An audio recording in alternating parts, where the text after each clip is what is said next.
جی اگلا جو سوال ہے بابا وہ بڑا ہی اہم ہے اور بہت زیادہ آپ کہہ لیں آج کے ماحول پہ اثر انداز ہوتا ہے. تو یہ بھی ایک بہن ہے جن کا نام بسمہ ہے، اور یہ ان کا اپنا مسئلہ انہوں نے ذکر کیا، لیکن اس سوال میں اس کے جواب میں کئی لوگوں کی رہنمائی ہوگی. ان کی بیٹی کا کوئی مسئلہ ہے تو ان کا کہنا ہے کہ ان کو جو ان کے اہل سسرال ہیں وہ اس پہ فورس کر رہے ہیں کہ تعویذ لیا جائے، دھاگے باندھے جائیں، تعویذ، دھاگے، عملیات یا دم کروایا جائے. اس چیز کے اوپر بہت زیادہ زور دیتے ہیں سسرال والے. پوچھنا وہ یہ چاہ رہی ہیں کہ میرا ان چیزوں پہ بالکل یقین نہیں ہے، تو اس بارے میں آپ گائیڈ کریں کہ مجھے کیا کرنا چاہیے، کہ اس طرف تعویذ یا عمل یا عملیات کی طرف جانا چاہیے یا علاج کرنا چاہیے.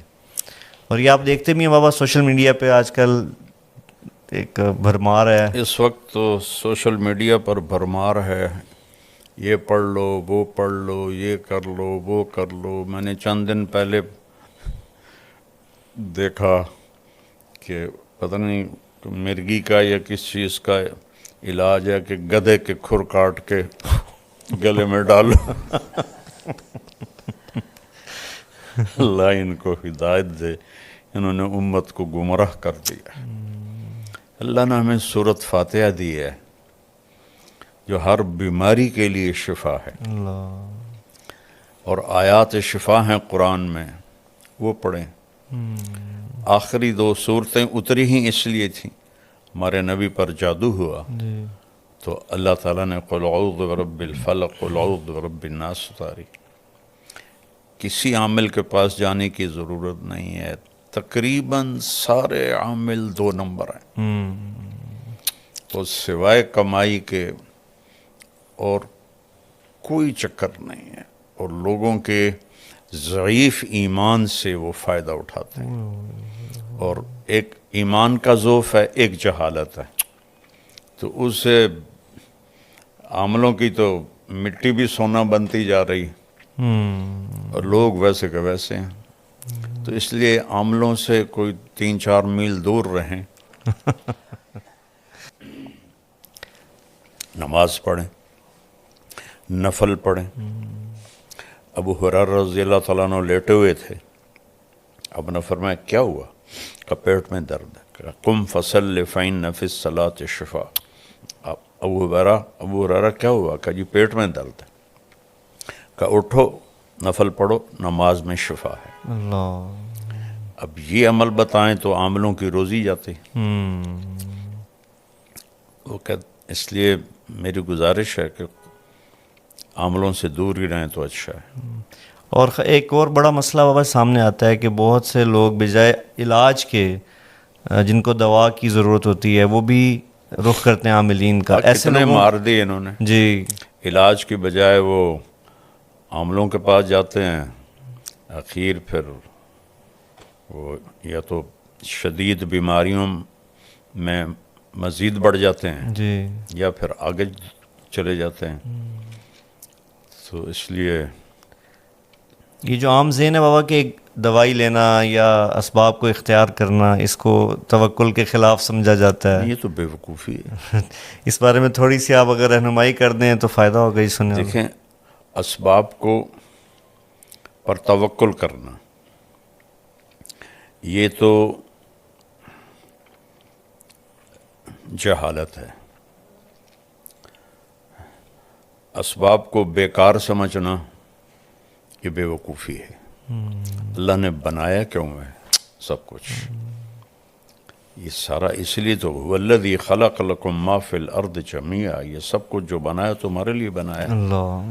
اور اللہ کے نبی نے خود حضرت سعد بن ابی وقاص رضی اللہ تعالیٰ عنہ کے مرض کی تشخیص کی، انک لمفعود، تجھے دل کا دورہ ہے، اور تو اس کو 7 کھجوریں عجوہ کی گٹھلی کوٹ کے کھلاؤ. یہ تو اپنی طرف سے. پھر فرمایا اس کو حارث بن کلدہ کے پاس بھیجو، وہ اس کا علاج کرے. وہ طائف میں طبیب تھے، ان کے پاس بھیجا علاج کے لیے. سبحان اللہ. سبحان اللہ. تو یہ بیوقوف لوگ ہیں جو کہتے ہیں کہ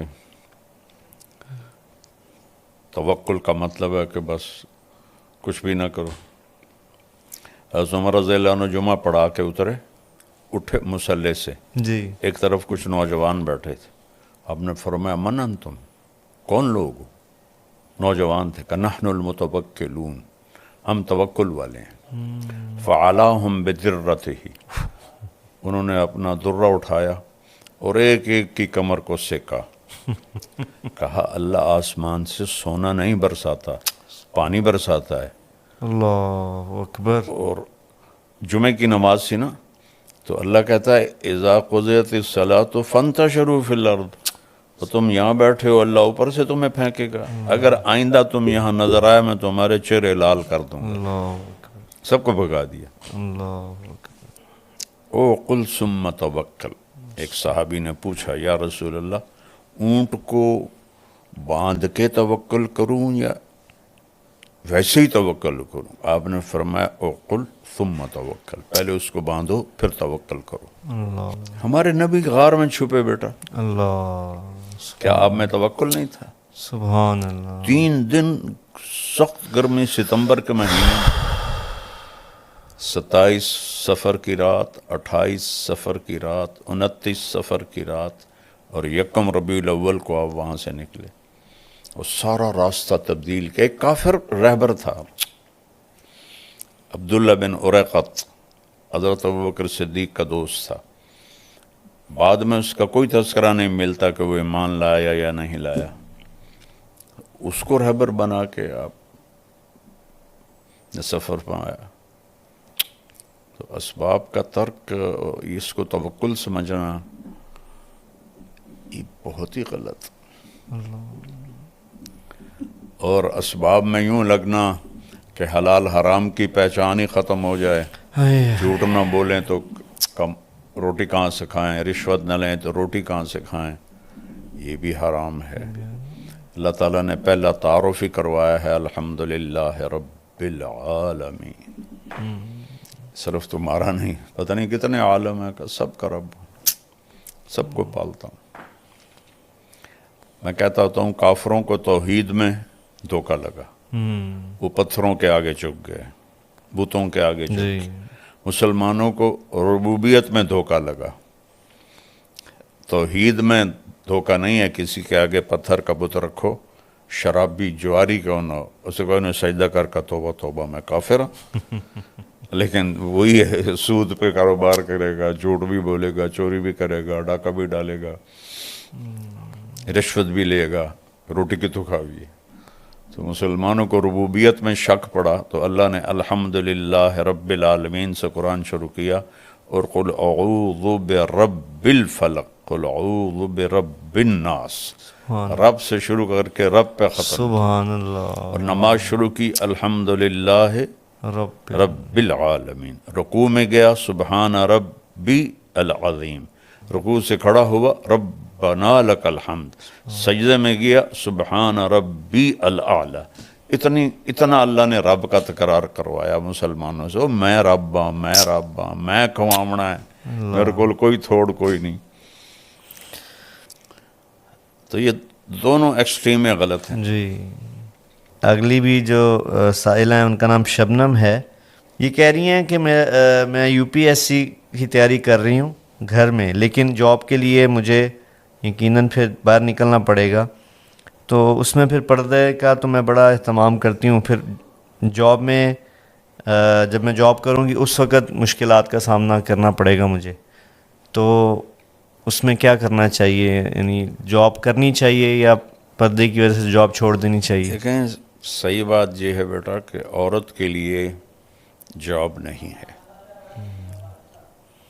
وہ خاوند کے ذمہ ہے کہ وہ اپنی بیوی کو موت تک اس کی کفالت کرے، اس کے بچوں کی۔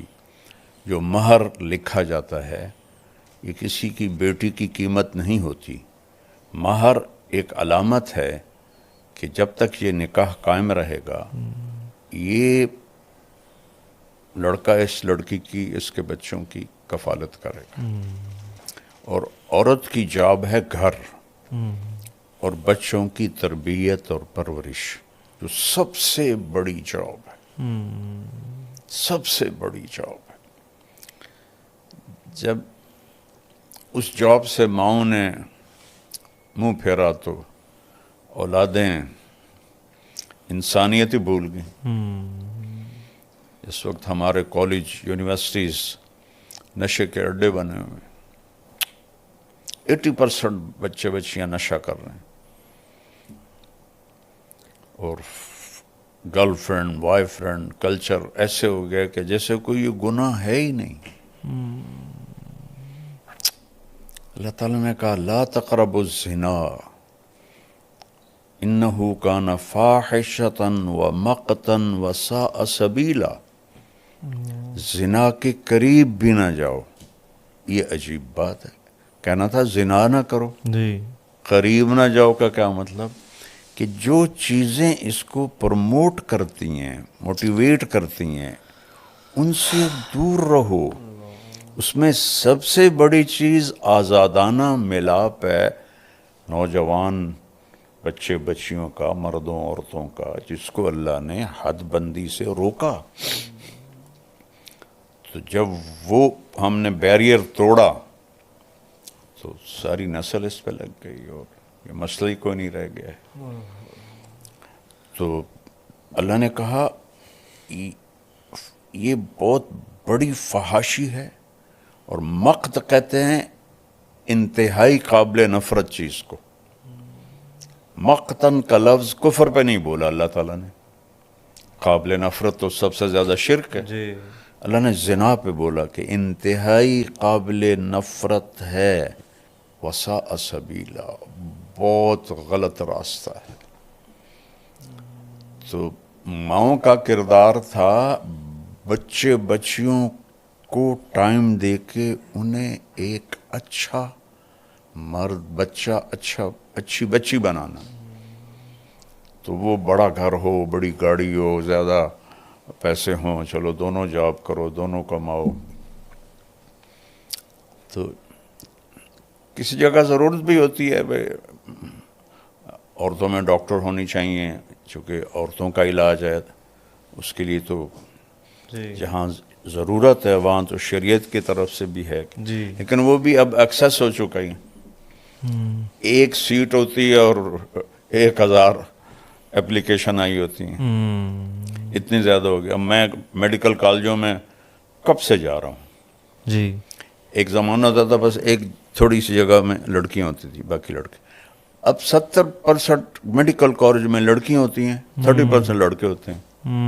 اور یہ 70% کہاں کھپیں گی, اتنی جابیں ہیں. تو وہ آخر میں جا کے ہاؤس وائف بن کے بیٹھ جاتی ہیں. کوئی ہوتی ہے جو, تو اس کی ڈیمانڈ تھوڑی ہے, سپلائی زیادہ ہے. بہرحال ضرورت جہاں ہے وہاں شریعت اجازت دیتی ہے. لیکن اصل ہے کہ ماں اس لیے ہے, بیوی اس لیے ہے کہ وہ اپنے گھر کو سجائے, اپنے بچوں کو اچھا انسان بنائے.